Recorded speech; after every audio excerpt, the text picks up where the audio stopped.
কালকে রাত্র আনুমানিক 2টা সোয়া 2টার দিকে কল্যাণপুর পিএস থেকে ফোন করছে আমার বড় ভাইয়ের কাছে, মানে যে মারা গেছে তার বাবার কাছে।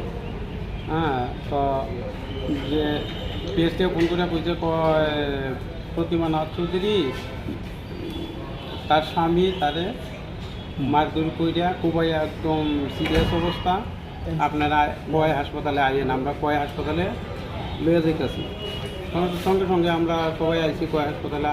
আয়া তো দেখি মানে খুবই অবস্থা সিরিয়াস, মাথার মাঝে কূপ দিছে 12-13টা কূপ হইব। তারপরে যাই কানের এই সাইডে কূপ দিছে, হাতের মধ্যে কূপ দিছে, হাত এই জায়গা ভাঙ্গা, আঙ্গুল টাঙ্গুল সব ভাঙ্গা একদম। মাথার মধ্যে ঘাস টাস লাগিয়ে দিছে।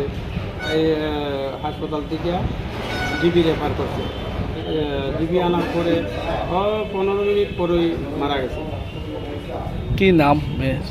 প্রতিমা নাথ চৌধুরী, বয়স কত? 26। স্বামীর নাম? প্রদীপ নাথ চৌধুরী।